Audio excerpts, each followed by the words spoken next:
سلام، خیلی مخلصیم. خوبید رفقا؟ خوشید؟ خرمید؟ سرسلامت و سرپنجه و همانند کوه استوار در کنار خانواده مهربونتون. امروز ما اومدیم براتون رول دارچینی، رسیپی اصل اورجینالش رو برای شما بزنیم. اومدیم براتون رول دارچین بزنیم. ببینید رول های در هم تنیده، بسیار زیبا و تماشایی. جلو هر کی که بذاری یعنی دیگه رولای دارچینی که قبلا خورده رو فراموش میکنه. واقعا بهتون میگم دلت میاد این ویدیو رو نبینی. این چقدر زیبا شده، باید حرف میزنه. بزن بریم برای تهیهش که بسیار اصلا جاودان هنر در انتظار شماست. با ما همراه باشید. برای شروع دوستای عزیز و گلم، من اینجا 500 گرم آرد شیرینی پزی دارم، 3 گرم پودر خمیر مایع فوری، 3 گرم هل آسیاب شده و 6 گرم نمک. مواد خشک رو من درجا اینجا با آردم قاطی میکنم و 100 گرم شکر. اینا از مواد خشکمونه. برمیداریم اینا رو با هم قاطی میکنیم، همه رو یه هم میزنیم. میریزم داخل ماشین خمیرگیر مواد خشک رو و در نهایت من اینجا 250 گرم یا 250 میلی لیتر آب سرد دارم. حتما از آب سرد استفاده کنید. از من میپرسید چرا از آب سرد استفاده کرد؟ به خاطر اینکه آب سرد مقاوم میکنه خمیر شما رو در برابر ورز بالا، یعنی خمیر شما اصطلاحا نمیپزه. پس آب سرد حتما استفاده کنید، چون که ما میخوایم نهایتا خمیرمون رو 15 دقیقه ورز بدیم با ماشین. 5 دقیقه بدون کره، 10 دقیقه با کره. پس الان میریم برای ورز بدون کره به مدت 5 دقیقه. با ما همراه باشید. خب بعد از هم زدن به مدت 5 دقیقه خمیر ما دور تیغه جمع شد. خمیر ما سفته. الان با دستم میتونید ورز بدید دوستان، یعنی خمیری نیستش که شما رو اذیت بکنه. الان من میخوام 100 گرم کره به دمای محیط رسیده به خمیرم اضافه کنم. من اینجوری به تیکه های ریز ریز کره رو تقسیم میکنم و میریزم داخل خمیر. بعد از اضافه کردن کره میریم برای هم زدن 10 دقیقه‌ای. خب بعد از 10 دقیقه هم زدن خمیر، کاملا خمیر ما جذب تیغه شد و یه خمیر بسیار عالی و خوشگل شد. ببینید راحت از تیغه جدا شد. هیچ خمیری هم داخل کاسه خمیرگیر نیست و همه خمیر جذب خود خمیر شد. این خمیر رو من جمع میکنم دوستای عزیز. این از خمیر ما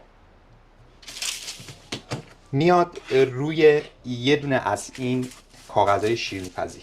به همین راحتی یه دونه از این کاغذهای شیرینی پزی من میندازم روش. بعد از اینکه لایه دوم کاغذ شیرینی پزی هم انداختید روی خمیر، با وردنه من همیشه اینو یه ذره صافش میکنم، فقط به یک طرف، به طرف طول، چون که بعدن ما با این خمیر کار داریم. اینا همه دلیل داره. بعدن خودتون متوجه میشید که من چرا این کار کردم با خمیر. خب خمیر رو من بسته‌بندی کردم خوشگل و مامان. میره برای 12 ساعت استراحت داخل کجا؟ یخچال. خیلی مهمه یخچال. کمترین زمان استراحت این خمیر 12 ساعت داخل یخچاله. پس میره داخل یخچال. البته خانم آقایونی هستن که خمیر مایع زیاد استفاده میکنن داخل خمیرشون و درجات میذارن داخل محیط، دمای محیط، خمیرشون اصطلاحاً برمیاد و سریع میزنن. اون مدل خوبی هست، ولی اگه میخوای لول کارت بره بالاتر، خمیری که کرش نسبتاً بیشتره، خمیر مایع کمتر میاد و میره استراحت میکنه داخل یخچال. اون خمیر سبکتر و وقتی که میخوری با لذت بیشتر و سر دلت هم نمیمونه دیگه. خیلی مهمه. پس بریم بعد 12 ساعت برگردیم. خمیر استراحت بالا کجا و خمیری که با 1 ساعت بخوای سر تشه به هم بیاری کجا؟ مثل آدمی که استراحت کرده شاداب میره سر کار، این چقدر فرقشه؟ یا آدمی که استراحت نکرده خسته و چولسیده میره سر کار، خیلی فرقشه. پس خمیرتون اگه استراحت بدید خیلی بهتره. بریم و تا 12 ساعت دیگه برگردیم. با ما همراه باشید.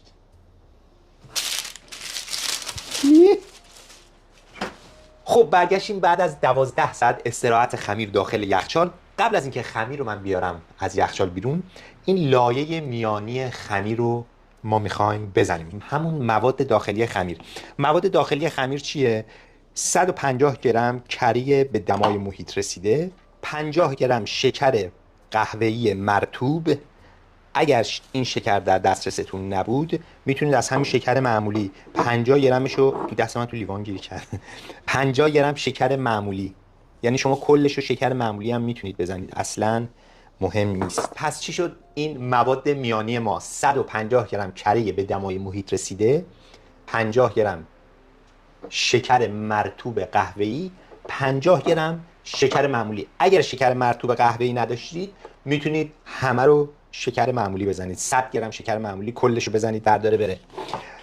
مواد رو من اینجوری با هم میزنم با شکر، خیلی نرم و آسان.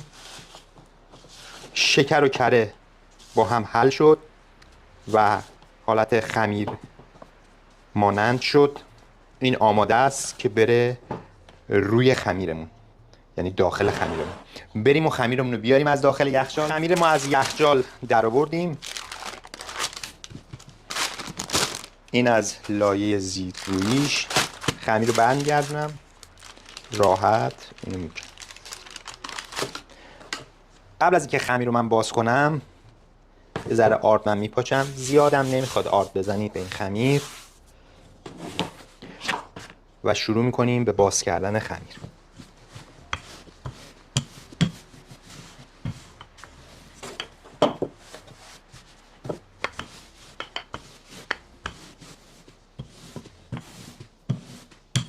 خمیر رو من باز کردم به طول 80، عرض 40 و به قطر تقریبا شاید 3 میل یا 4 میل. این عالیه. قبل از اینکه کره رو بزنم روش، از زیر یه آزادش میکنم، یه هوا میندازم زیر خمیرم و شروع میکنیم کره رو مالیدن.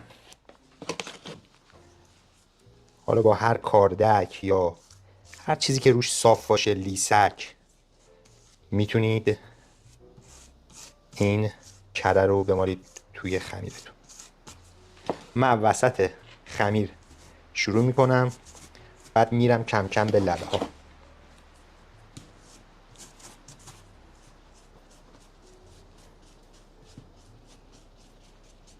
بعد از اینکه کره و شکر رو من مالیدم روی سطح خمیرم، من سعی میکنم 1 سانت یا 2 سانت از لبه های خمیرم دیگه کره مالی نکنم و شروع میکنم بعدش پودر دارچین رو زدن روی کره و شکر.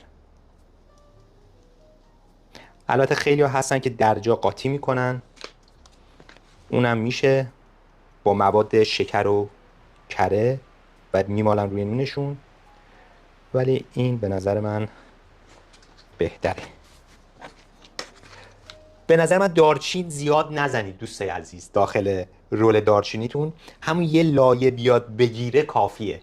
خیلی ها ور میدارن دارچین مالش میکنن، اصلا کلا طعم اون نون از بین، طعم اون شیرینی از بین میره و همش طعم دارچینه و این غلطه. اسمش رول دارچینی هست ولی دارچین رولی نیست. پس در مصرف دارچین صرفه جویی کنید، چون که دارچین زیاد میل به تلخی میزنه.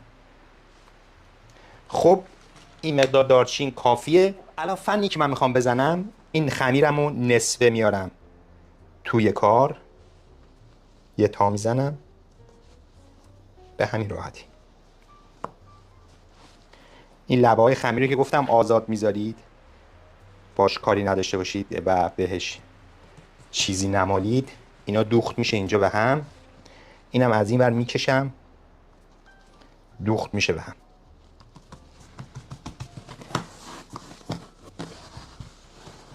لایه اول زدید، با دست اینجوری یه فشارش بدید، زیرش هم حتما خمیرتون رو آزاد کنید. از روی میز. لایه دومم میاد روی لایه اول به همین راحتی.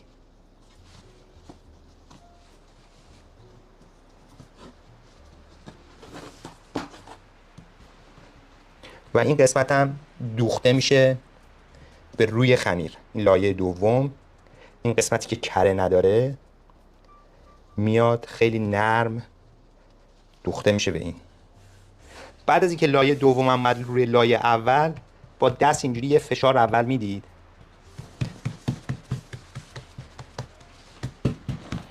و زیرش رو آزاد بکنید از رو میز وقتی که با هر فشار و با هر وردنه، چون که ممکنه که بیاد بچسبه. این لایه رو ما میخوایم یه وردنه خیلی نرم بکشیم، خیلی نرم. اول من وردنه میکشم به سمت عرض، وردنه به سمت طول. اینجا که چروک میشه دوستان، میز ما الان از زیر آزاد نیست و چسبنده است. حتما از روی میز آزادش کنید. اگر احتیاج داره به آرد بزنید زیرش. ببینید این قسمتی که چروک شد من برش میگردونم، آرد میزنم، برش میدارم، چون که این باعث میشه که شما نتونید قشنگ وردنه کشی کنید. اصلا آرد زیادم نمیخواد، هم یه ذره فقط برای آزادسازی از روی میز. این قسمت هم اینجوری برمیگردونید، این قسمت هم آرد میزنید. این وردنه کشی آخر خیلی مهمه،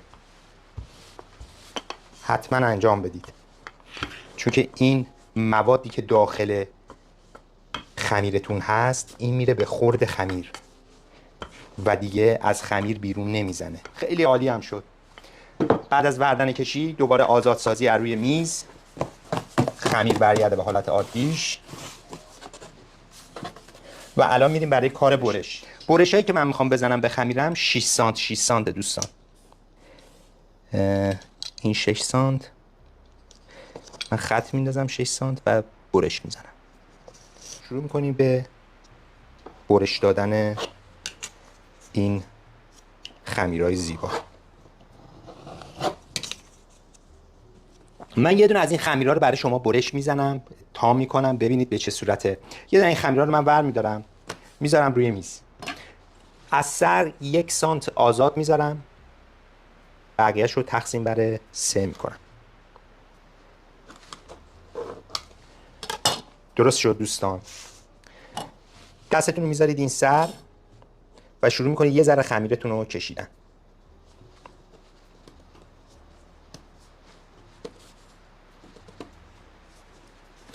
وقتی که کش اومد خمیرتون، سر خمیرتون رو میدوزید روی میز و شروع میکنید به بافتن خمیرتون. خیلی راحت. من یه دونه براتون میبافم.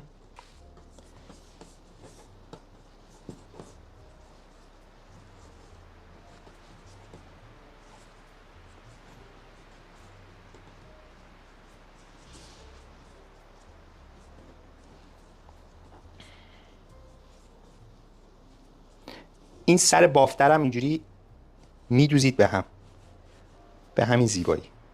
بعد از اینکه خمیرتون رو بافتید شروع میکنید به جمع کردن خمیرتون به همین راحتی. این ته خمیرم میاد زیر خمیر به این زیبایی.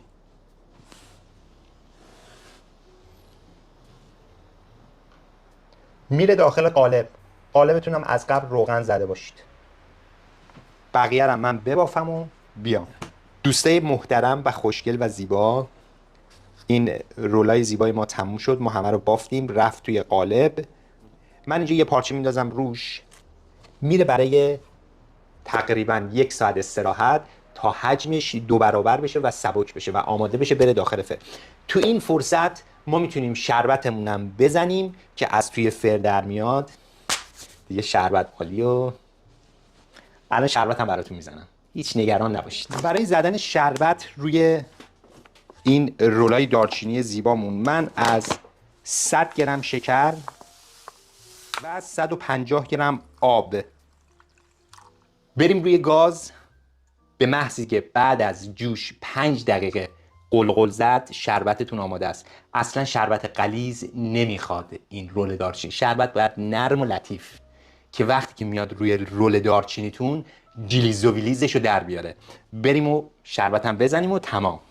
شربتتون وقتی که به نقطه جوش رسید، بعد از نهایتاً 5 دقیقه جوشیدن شربت آماده است. زیاد نمیخوایم شربتمون غلیظ بشه دوستای عزیز. این هم از شربت میذاریم سرد بشه که بره کاملا کار خودش انجام بده بر روی رول دارچینی.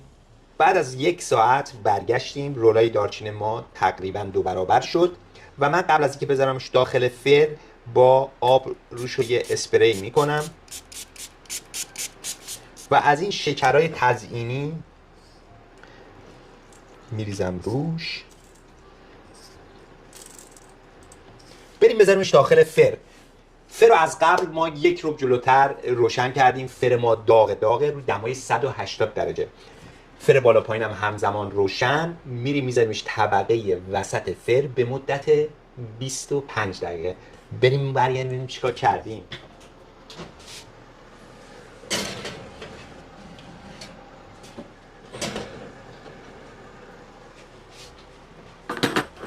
این هم رول دارچین ما.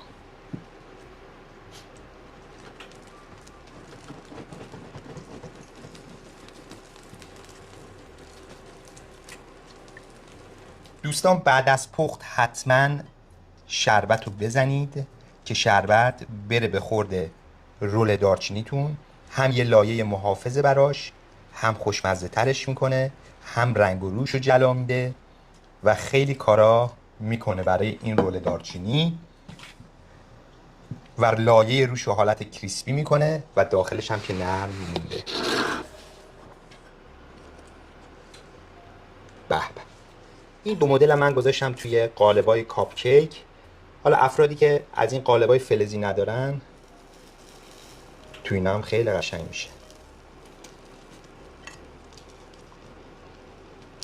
رولای دارچینی ما هم خنک شد، یه ذره از دما افتاد. من براتون هر کدومو بگید میخورم. به به.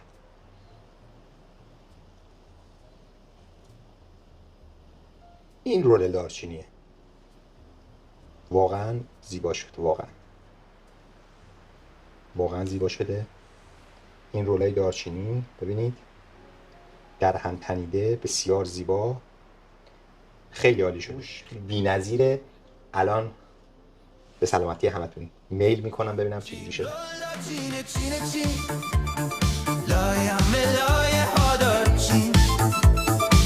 یه رو دارچین دستچین بریم سراغشون پاورچین. نکن تو با من همچین 10 از 10. 10 از 10. واقعا مزه نگم براتون، بی نهایت خوشمزه و روی کریسپی، داخل بسیار نرم و لذیذ و نرم و لطیف و نرم و زیبا. و روی رو ببین، این رو ببین، داخل ببین، بسیار زیبا شده. حتما این رسیپی رو بزنید تو خونه هاتون و امتحانش بکنید. بسیار خوشمزه شده. هرچه ازش بگم کم گفتم تا زمانی که امتحان نکنی. همیشه شاد و خوش و سلامت باشید در کنار خانواده مهربونتون. تا یه برنامه دیگه، تا یه کار جدید دیگه، خدا نگهدار.